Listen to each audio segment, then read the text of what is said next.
Now we'll just dive right in. Well, I will say first, I wrote a book. That's why I'm here. It's called Bad Day, Great and Terrible. I also have a little publishing company now called 9 Foot Voice. And so that's why I'm here. 10 years ago, I was pastor, actually right across the street.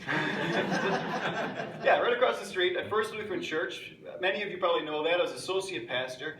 And I left First Lutheran Church for Hope Lutheran Church in South Minneapolis. This was in 2006. And I remember when I went to Hope, I was absolutely convinced, and with beyond any kind of doubt, I was arrogant about this, that this is where God wanted me to be. In fact, for the first couple of years at Hope, we would have new member classes and people would kind of talk about why they were there. And I would tell this whole story about how I was at First Lutheran and things were going well, but I just felt this stirring to come and be at Hope. I was so sure of it. I remember having this conversation with some friends up at a retreat, and it was just about our hopes and dreams 30 years from then. And there was nothing I knew more than I wanted to be a parish pastor. So when I retired, I would be a parish pastor. I was so sure of that 10 years ago.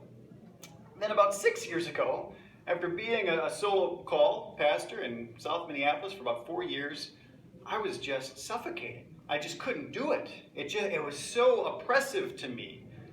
And that was a problem. But the bigger problem for me was I was so sure that that was where God wanted me to be. And then suddenly I wake up and it doesn't seem like I could possibly make it through another week. And so that conflict of this is where God wants me to be, but I can't do this anymore. Well, from that, I started writing this book. The first short story that I wrote that became That Day, Great and Terrible came from a seed of a short story I wrote about this little kid who was bullied by this guy to eat you're going to get some spoilers today, by the way. Was bullied by this guy to eat a bug, and then he went into a youth group, and then there was a visiting missionary that mistook his nausea for a calling of the Holy Spirit. That was the original story I wrote. And there's something about that stirred me, this idea of uncertainty, of mistaking calls, of being so sure of what God's up to, and then finding out, well, maybe I'm wrong. Well, I wrote about a third of the book from that point on while I was in my last year at Hope Lutheran Church. And then we came over to First Lutheran Church back. I was a senior pastor there, solo pastor, and it was a change of scenery, and it was exciting, and it was new, and I put away the book for a couple years, and then I got cancer. So I had to have surgery, and then I went through radiation, and then I went through chemotherapy. And chemotherapy was a pretty big deal. It was about 3 months of being so weak and sick. You go and you try to make toast, and you press the toast down, and then you've got to go sit down for like an hour because you had to stand up for 30 seconds. There's that kind of just exhaustion where you can't really move. About a month after recovering from chemotherapy, I went back and I started writing again. And after that experience of just having my whole body break down, I wrote the rest of the book. And it was a rough draft, and it was kind of ugly and messy, but it was done. It was a skeleton of a book. And then life kind of continued, and I went on, and then I decided in that following year that I'm not called to be a pastor. I thought I was, but there's something about me and this job that just doesn't work. I just suffocate. I can't breathe when there's just too many people. It doesn't exactly matter the psychology of it, but I knew I needed to leave the ministry. So about 2 years ago, went through this heartbreaking experience of leaving the ministry. And so I did. And it was May of 2014, and that's when I wrote the final draft of this book. It took about a year, but it was after that experience that I wrote the last bit of the book. So this book was born out of this time of conflict in my life where I thought I was called to be a pastor and I wasn't. It was born out of a time of cancer and chemotherapy where I can't even make toast without being exhausted. And it was born out of this heartbreaking, it was like a divorce. I've never been divorced, but it feels like that's what divorce would be like, of leaving something where they didn't want me to leave and I didn't really want to leave, but it just wasn't working. So that's where this book came out of.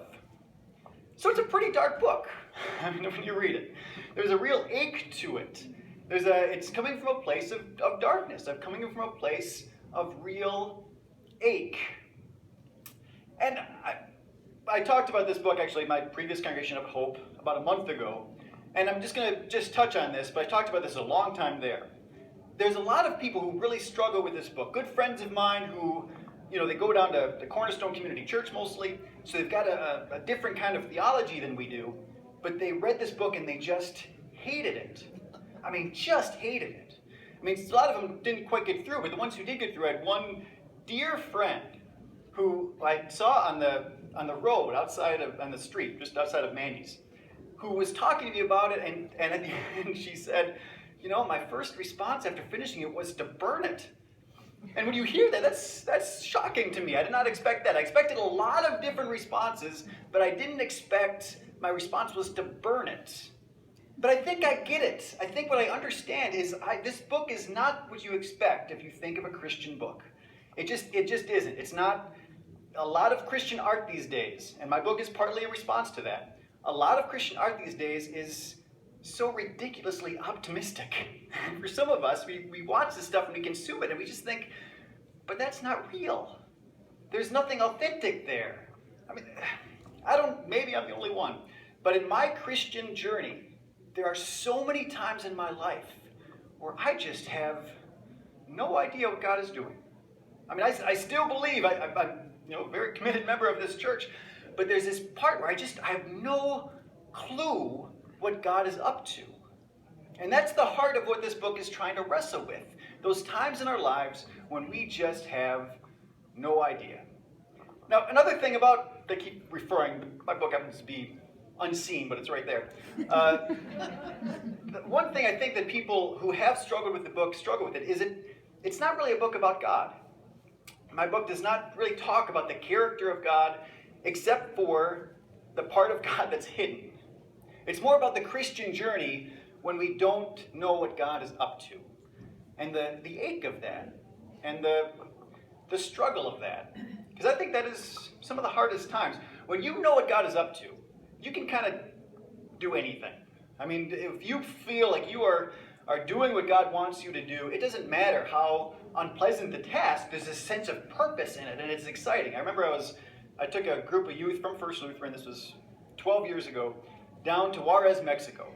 And it was 100-degree weather, and we were outside building a roof, and I actually had this kids disease, hand, what did I have? Foot and mouth? Hand, foot, and mouth. Hand, foot, and mouth, which little kids get. Somehow I got it. So I had a fever, I had these weird rashes on my body, and we're up in 100-degree weather working, and it was great. It was one of the best weeks of my life because I felt like, we're doing something here. People are being moved. People are being changed. God is thickly present with us. It was exciting. Now, contrast to that, I have to go to the DMV to redo my registering tabs. It's probably the easiest task you can get. You just show up, and it's taken me a month to do it because there's something so hard about doing something that feels so meaningless. And so that's the contrast. There are some times in our Christian life when we can do anything because we feel this thick purpose of God. We feel like God is touching everything we do and guiding us, and we just know exactly what to expect. And then there's these other times in the Christian life when we have just no idea. We have no idea what God is up to. We have no idea what we're supposed to do. Everything just feels like a dark, the valley of the shadow of death. And anyway, that's, for better or worse, that's where my book comes out of. That sense of what is going on. Now, I do think, I'm just going to say a couple more things, and I'm not really much of a lecturer, so we'll kind of just do a conversation as best we can, see if there's questions. But I do think that my book does come out of some biblical models. We don't read some of these texts very much, but if you read the book of Job, that is what the book of Job is wrestling with. The entire thing, from beginning to end, they kind of, somebody, after the book of Job was written, and then somebody came along later and tacked on this beginning and ending to it, where there's kind of a happy ending to Job, but really the original ending of Job is God speaking out of a whirlwind, basically saying, quit your complaining, and that's kind of the end. There's sort of this cutoff to Job where you don't really know what happens, and that ache is exactly what speaks to me sometimes. Or the book of Ecclesiastes too. If you read through the book of Ecclesiastes, it is about what's the point? I mean, that's kind of the whole purpose of the book, is this holy way of asking, why are we doing anything? Where is God in these day-to-day tasks that don't always seem to lead to something. So that struggle is a biblical struggle. And that struggle, I do believe, is faithful to the Christian life. And I do very sincerely believe that the struggle is not represented very well in our Christian art, in our Christian music. I'd say our modern Christian music. Certainly if you go to some of the classic stuff, some of the hymns we sung, our Lenten hymns are very good, even though they're sometimes a little dry. But they are very good at speaking to this. But like the modern Christian music, as much as I like some of it, a lot of it is just too big smiles, Joel Osteen, everything's going to be fine. If you're faithful, it's all going to work out. Sometimes that's just not true. And then a final word, before, just see if people have questions. In my book, there is did anybody read the Left Behind books? Do you guys know the Left Behind books? I see some. In the Left Behind books, which were huge about 15 years ago, 10, 15 years ago, what happens is in the very first book, the very first scene, there was this rapture. So not that many people in their books, like about, I think it was like 90 million people were taken off the earth.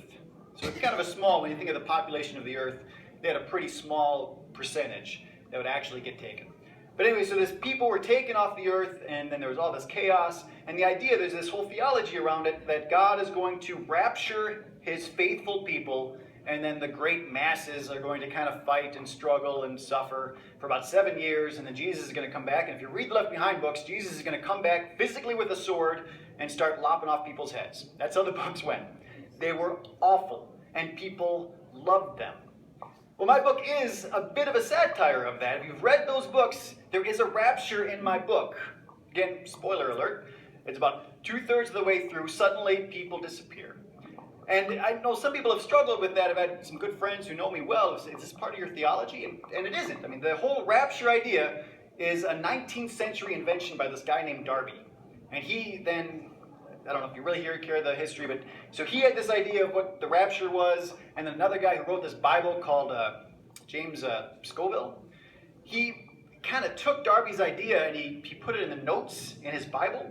And so then people started reading these notes, and they thought that this was a biblical idea, but it isn't. It's basically, I know this reference is not going to hit anybody, but I'm going to tell you anyway. It's basically a Mad folded. If you ever read the Mad magazine, in the back of it, they had these pictures. I don't even know why I'm telling you this, but it happened. They had these pictures, and you take one side and you'd fold it together, and then it would make a different picture. Okay. Oh, some people do know. Good. All right. So what Darby and what Schofield and then what Hay and Jenkins did is they took the Bible and they kind of folded it. They warped it around so that this weird stuff, I shouldn't say weird, but this stuff that if you take out of context in Daniel and you put it right next to some stuff in Revelation, well, I guess you can make the case. But the authors of the Bible never meant for these things to be put together. There's no sense to it unless you have some kind of bizarre agenda, which I would say Darby does. So anyway, in my book there is a rapture. The rapture is meant as a bit of a satire of these Left Behind books. And if you read it, the people who would be the most likely to be raptured in my book are the ones who are left behind. And it's just sort of a reflection on that. What does that actually mean? Who really gets taken? Why would you get taken? Why would God want some people to be left behind anyway? What does that whole mean? Hopefully some people read it and be challenged a little bit just by that idea, but what they're thinking when they have really a bizarre, non-biblical idea as the rapture. Yeah. All right. Anyway, so that's, I'm not really sure exactly. I know a lot of you, I know a few of you have read the book, but not a lot of you have. So I'm not entirely sure what else to say without getting too much into the plot points. But I thought maybe we'd just talk a little bit, see if anybody has any questions. If not, I'll just talk some more. But could you read a paragraph from your book? I could. You would think would be... I could. Nawson, who was our intern. We had an intern at First Lutheran my final year. Jeremy Nawson was the intern. His wife is Erin, and she designed it. And I just have thought she did just an excellent job. I will. It's a good. I got to think. I could just start with the beginning. Or is there anything? I don't know. Anybody's read it? particular section. Any other questions as I think and talk at the same time? Yeah. Has this ache that you experienced been a deepening experience? Are you grateful for this process?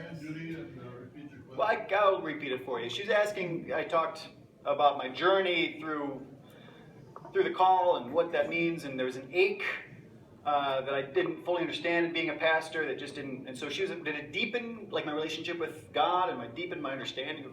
Yes. Well, that's a good question. I don't, it's a complicated answer, because it is certainly a different point in my Christian journey. When I started, like 10 years ago, when I took that call up at Hope, there was this fiery conviction. And part of my book, there's a character named Jack. And Jack and Gabe, actually a lot of them do, had this fiery, they're absolutely confident throughout the book that they're right. And the thing about Jack is he's always wrong. It's a little bit subtle, but every decision that Jack makes throughout the book is the wrong one. Everything he says and thinks about God is incorrect. And so there's a part of me right now, I would say, that certainly has matured in my faith. But you do lose something. You lose something when you give up some of that conviction, when you give up some of that confidence in the workings of God. You get a little bit more hesitant to dive in. So it's a give and take. I think there's a certain more maturity, but at the same time, there's there's a skepticism that keeps you from like doing some of the things that Justin talked about in the sermon today, that diving in and living like you only have one, following God wherever, you kind of think, well, is that really what God is wanting me to do, or is that just my own ego or arrogance? And sometimes it gets confusing. Yeah, Chuck. Have you looked at the presidential candidacy of Ted Cruz?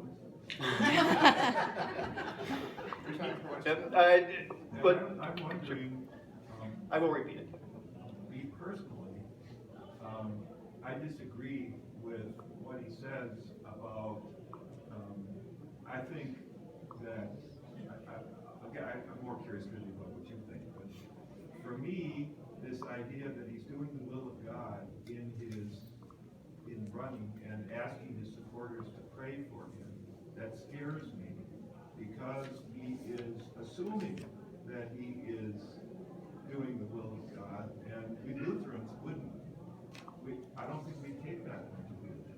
I'm wondering, based on your own personal experience in having conviction and then maybe falling back on that somewhat, how you regard the candidacy of Ted Cruz? Okay, so it's quite, Ted Cruz's candidacy, and Ted Cruz does speak with this conviction about God's will and God's will in his life leading him into the presidency, and how do I, as someone who's thought about this, and also just in the Lutheran Church, how do we wrestle with that? And it is tough sometimes to separate the politics too, because sometimes you're skeptical just because of the perspective he's coming from. There's a tension there, because there is a part of me that does still believe that God, calls people to do things. I'm not one who's like a deist who thinks that God is off.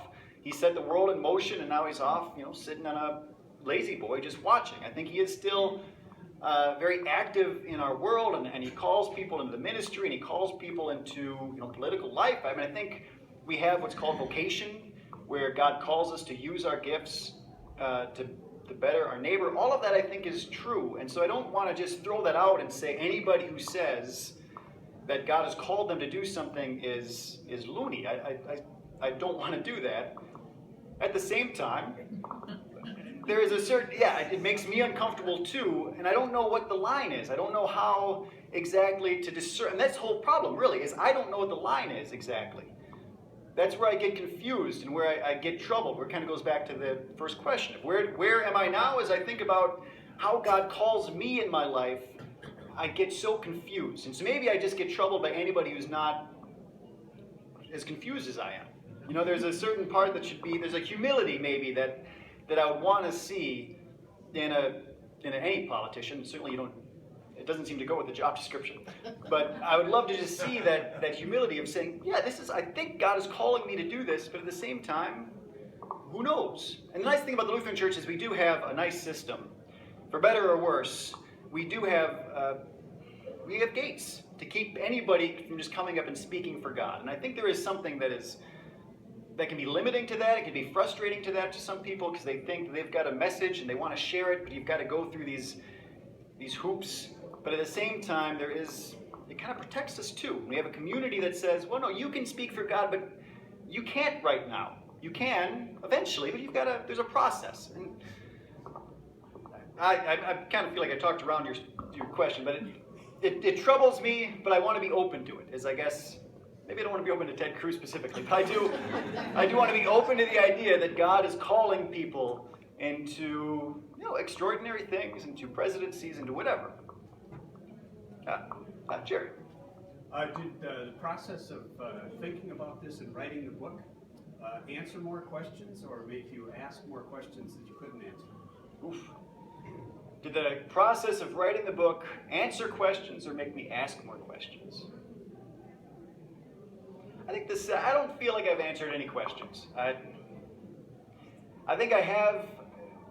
It was a real crisis when I thought for sure that this is what God wanted me to do, and then when I tried to do it and I couldn't breathe. It's kind of the way I talk about it when I think about just this idea of suffocation. There's something about that role. It just didn't work for me or my personality.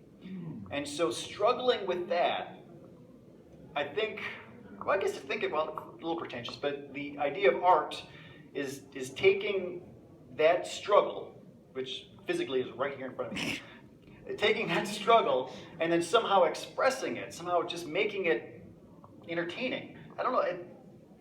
Maybe what I'm kind of trying to struggle with here is it didn't really do either. It was more just trying to express this particular moment in my life, or three of them, in a way that some people might find either helpful or entertaining or engaging or make them struggle, convicting. So I don't know if it really answered any questions. Yeah, it was good. I mean, it was a good experience for me to kind of get it out. But I don't know if the answering questions is the right way to put it. Yeah.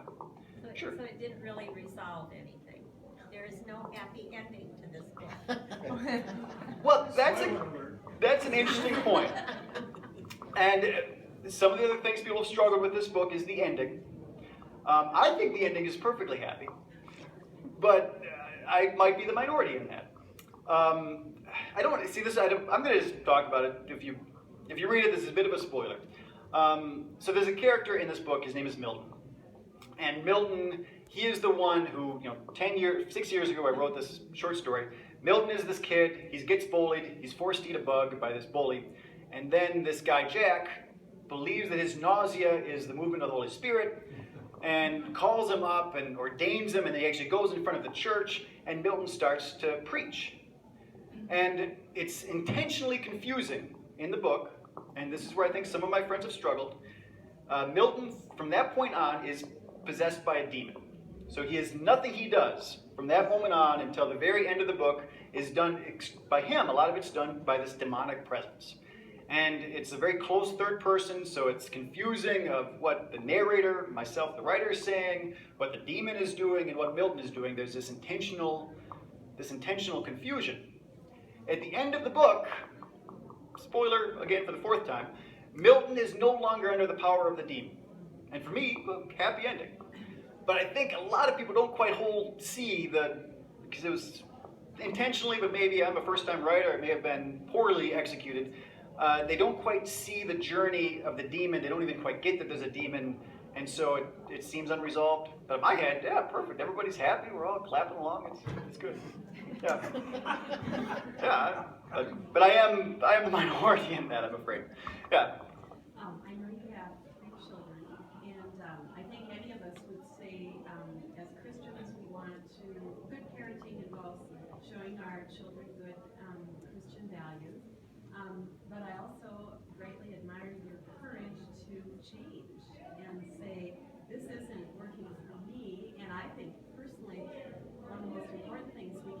children is the confidence to question and to not see the world as black and white.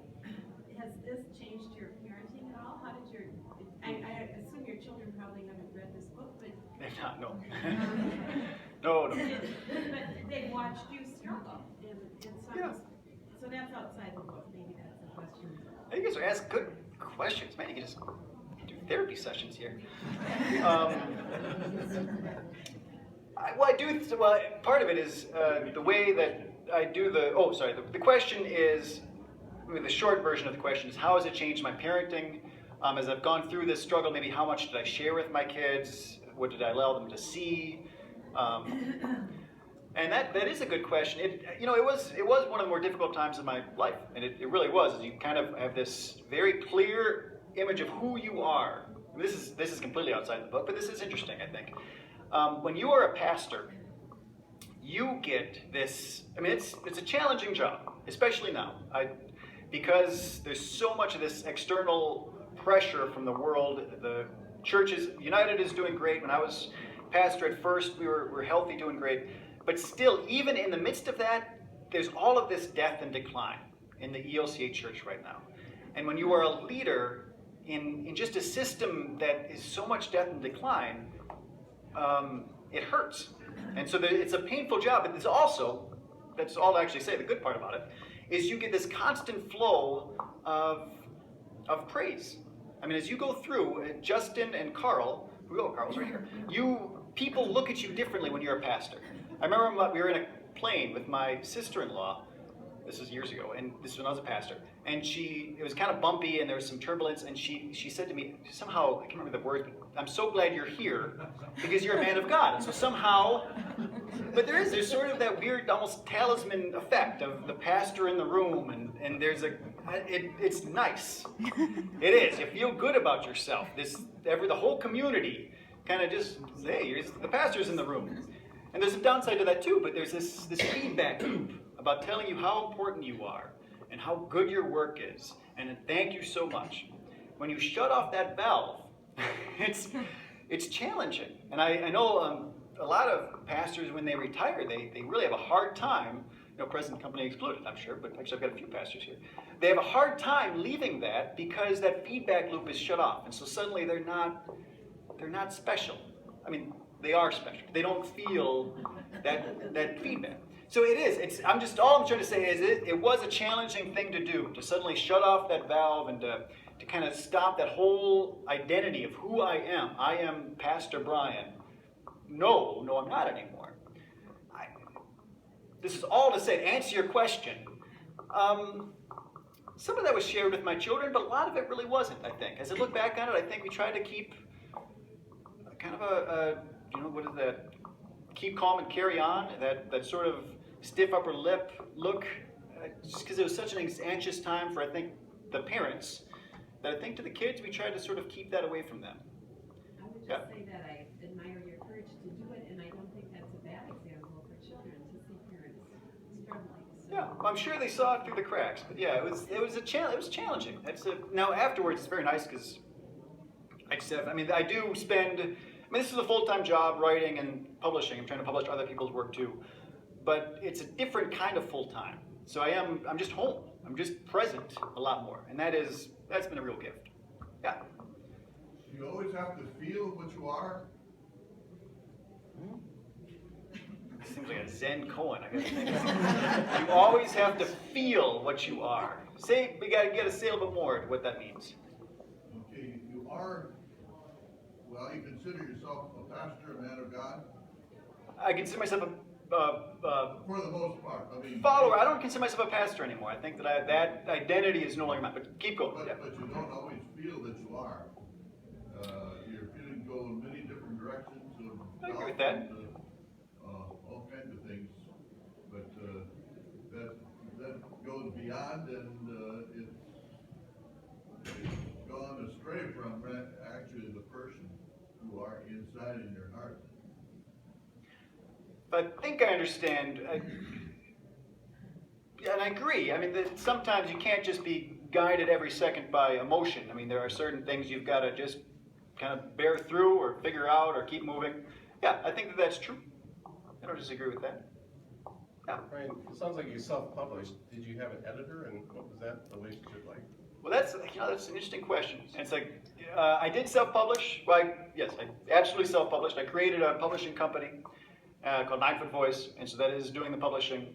I didn't have a professional editor, and I found that to be a really challenge because I wanted to get a professional editor. I was willing to pay for a professional editor, but finding a professional editor that comes well. I mean, you can go online and you could just click in a random person, but finding someone that I could get, because it's expensive, that I could get recommended and that could come and I could have some confidence that my thousands of dollars are going to go to something worthwhile, that was challenging. So I didn't have any professional editor do it. I had a lot of feedback groups, some other writers who are somewhat, one of them's a published writer, and another one is at the University of Minnesota art program. So people who know what they're talking about, we had some feedback groups, and then I had tons of people read it and give me feedback as they went. So I never had a professional editing. If you know anybody, let me know. My next book, I would love to get a professional editor involved in it, but that was more difficult than I expected. I thought they'd just be lining up, but that is just not the case. It was harder to find. I do think at this point, unless you can get published by the main 3 in New York, I don't see much use in being published by the small. I mean, I'm hoping people will let me publish their stuff, my small press. But besides being in charge of it myself, there doesn't seem to be that you get a lot from it. They don't have large promotion. They actually don't do much promotion at all. They don't have the money for it. They do some editing, but it doesn't sound like they. I just don't get the sense that the small publishing companies are the way to go right now. Anyway, so that's what I did. Yeah. After this experience, Brian, is this going to put you into another book? I am currently. Yeah, this is what my vocation as of now. We'll see. I'd like to make money at it eventually. That hasn't happened yet. But my vocation as we speak is writer, publisher. And that's what I'll be doing for the next few years until my wife gets sick of it, I guess. Or whatever. So yes, I've got another book. It's about halfway done. I'm hoping this summer. But one thing that happened with this book is I kept saying, it'll be about a month. And that was about 12 months worth of time that I said that. So I'm hoping this summer, but it might be 2017. We'll just kind of see how the process goes. But that's my goal. Yeah, sure. So is Milton coming back? The next book is not a sequel. I actually have an idea for maybe a sequel of this book. Honestly, I feel like if I just did one more chapter, I think some people would have been a lot happier. Would you? Would you have been? Would I have been? One more chapter? I've got an idea. Yeah, I know what the chapter would be. It would just be, again, sorry, you still could read the book. You'll enjoy it, but this is what happens. At the end of the book, everybody's gone but Milton. And Milton is finally free from the demon, and he's vulnerable for the first time, and he's comforted by this flawed older woman. Her name is Mrs. Newstrom, and then it just ends. And I thought that was enough, but I would add, if I went back and did it again, I would add one more chapter where they just move on. It's like a denouement. It's an epilogue where you just see that Milton's okay. He would be at this farmhouse of Mrs. Newstrom's son. They'd have dinner together. There'd just be kind of a moment, the nice slow sunset, and everybody would just kind of get a sense of he's going to be fine. And I didn't end it that way, and I kind of regret it just from getting the response I've got. I think people don't like that. Yeah, exactly. That's exactly. I should have tacked on. He has even more kids now than he did before, and even more land. Yeah. And that's a Mold's question. Is it available on Kindle or? It is. Right now it's all Amazon based. Okay. Just because it's interesting. If you self-publish Amazon, if you go exclusive with Amazon, they give you special deals, but you can do that for 3 months. So that's what I'm doing right now, and then you can go with, there's 1,000 other programs out there. But, so you can get it yeah. on Kindle. But you can get it on Kindle, yes. You cannot at this point get it on Nook, if that's because of this exclusive thing. But nobody really has Nooks anymore. This maybe is a little different take on this whole thing, but I taught in China back in 98, 99, and I have a big picture up on my wall with an insignia, or whatever you call it, one of their signs. And they never show the first part without the second part. They're entwined. Crisis and opportunity. They must see them as one. And so it would be half of the sign otherwise. And so it's a way of looking at it. And obviously you were in a crisis. And, you know, I personally look on life as many different chapters. And they say we can, today's world, you change jobs sometimes 3 times.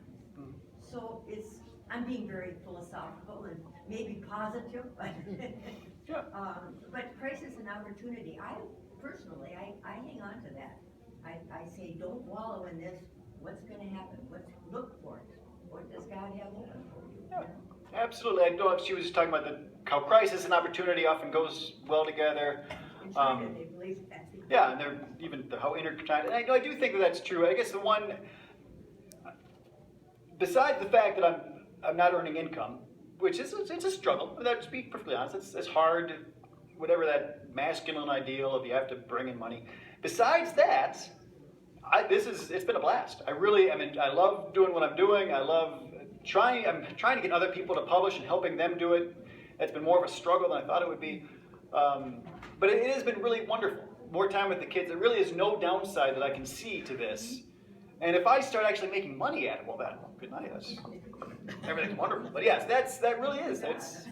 I do think that would be the happy ending. Is even though I'm still not entirely sure where God is in all of this. Although Pastor Justin, I was kind of sharing all of this with him like about a year ago. I think we're going to go move your piano. Yeah, we're driving up to get a piano for the Bowdings. Because when you think about moving heavy things, you think about me. So anyway, I was on the way, and I was kind of sharing about this whole idea of I was so sure, and then it just fell apart. And he did, very pastorally, he said, well, God has put you exactly where you need to be right now. And that isn't something that I hope that's true. Again, I'm a little skeptical of diving into that idea. There's a part of me that still wants to say, well, I thought that before, and then everything kind of came crashing down. But there is some truth in the idea that, yeah, wherever I've landed, it's pretty great. So, yeah, I probably should be more grateful to the creator of the universe for doing that than I am. Yeah. I don't know how late we go, but any other questions? Simple question. I take it this is a novel. Oh, yes. There's so many things I'm not... Yes, it's a fiction book, and it's about 4 different point of view characters in a small town as the world is coming to an end. And so the very first scene, this is not a spoiler, the very first scene, like, it's weird, but the dogs disappear. And then a little bit later, everybody sees their sins on a screen. And so these terrible things happen, and then these 4 different characters relate to it in a different way. And then they all kind of drop off one by one until Milton's left. It's happy. Yeah, Harley, did you have something? Well, I was just reminded of a quote from a well-known Roman Catholic theologian by the name of Karl Rahner, who said, "What is grace but that man can stand in the face of incomprehensibility?" What is grace but that man can stand in the face of incomprehensibility? You know, life's a mystery, and I didn't understand why my wife died at age 52. You know, she was the closest thing to perfection there was in my mind. She certainly didn't deserve it, but maybe I did. I don't know. I don't get it. You know, it doesn't make sense to me. But the gospel, which is all about grace, is what makes it possible for me to stand erect and be confident in where I'm at and where I will be in the future. Yeah. Well, I think, and I don't think I can do justice to repeating what you said, except that what is grace but standing... What is grace but that man can stand in the face of incomprehensibility? That's beautiful. There is one, it's not exactly a happy ending, but there's one character, his name is Gabe, and Gabe starts out a lot like I did 10 years ago, absolutely convinced and confident in what God is doing in his life, and then all these terrible things happen, and then in the end, he has this moment of absolute breakdown, and he actually runs his car into a truck, and then he sits there, and he gives up his faith completely, And then in this moment of stillness on the side of the hill, he does have, I guess, that kind of moment. And that is maybe where I do think there is sort of a happy ending to the book, even though Gavin goes on to die. But in that moment, he does have this sense of God's presence. He doesn't understand it. He doesn't try to understand it. He doesn't try to put his will on what he expects God to be. He just sits there, and kind of the idea, he sits there for hours, and he just receives this moment of this grace, this moment of closeness with God. And I guess if there is, well, I do think there's a message to the book. It's not just about that struggle. It's not just about that place where we don't understand what God is doing in our lives. It is all about claiming that too. It's about claiming there are times when we have no idea as Christians what God is up to, but that doesn't mean that God's not there. It doesn't mean that God doesn't have us. There's I can't think of the guy's name right, Thomas à Kempis. It's not really coming to me either, but the idea just is that when you think God is farthest from you, that is when he is closest. Or really even to Psalm 23, in the shadow of the valley of death, God is there, his rod and his staff. And the idea that God is leading us through in that darkness where we don't know what our next step is going to be. We can't see our hand in front of our face, but we do have this sense that God is with us, carrying us through. And so I do think that message is in the book. I more than think. I'm confident it is. Yeah, kind of lost, just trailed off there. But any other? I'm not sure. I think we're probably about done. But any other? Well, I would like to read. I guess some. I should have thought that through, but I'm just not sure what to read. Yeah. Do you identify with one of the characters, or is there pieces of you in each of them? John Laurie was a new member here, also. He was asking me that, and I think the way that the characters came, they're all versions of me in some sense, is how they start. So, I mean, in a lot of ways, yeah, so I identify with all of them in some level or not. Even, there's the villain of the piece would be one of the kids named Amos. He's probably the most pure villain. He doesn't really have much redeeming to him. But even him, he's just so laser focused on what's expected of him that he hurts people around him. But even there's something in him even that I'd say, yeah, I get where he's coming from. So yeah, all of them in some level or another, some twisted or enhanced version of myself, I guess. Where can we get the book? Well, I do have a few here. I've got like a handful, and then Amazon or actually downtown at the bookstore, the Fair Trade. Yep. Remind us of the title again, please. It is That Day, Great and Terrible. Just get it. Any other? I'm gonna Read the first paragraph. I'll read the first. I'll read where at the beginning, although it's not more of a paragraph. I wish I could think of it. Next time I do this, I'm going to think of something to read. All right, so it starts on Thursday, and then there's all short vignettes led by one of the point of view characters. So this is Thursday is the day it starts. Angela is the point of view character, and it begins, wanting to win, the smallest of battles. Angela took her time gazing over the flat fields of corn which stretched out from the house in every direction. Angela, let's move it. She stepped through a patch of weeds but hesitated before joining him on the porch. The floor bowed under his weight and a strange dog was laying near his feet. It's fine, he said. Angela had learned not to trust her father's definition of fine. She let a moment pass, then another. But the floor didn't collapse and the dog was too lazy to even raise its head. She took a cautious step and he knocked again, louder this time. Maybe no one's home. They're home, he said. Just wait. The dog flicked its tail. Good, Angela thought. She was glad it wasn't dead, even though it must be close. Ribs were clearly visible under loose skin. Black wounds festered on its back where fur no longer grew. A fly buzzed around its ear. Angela tried to muster some compassion for it, but she failed. It wasn't about the dog. She didn't want to be there. Not on that porch, not at that farmhouse, not in Minnesota.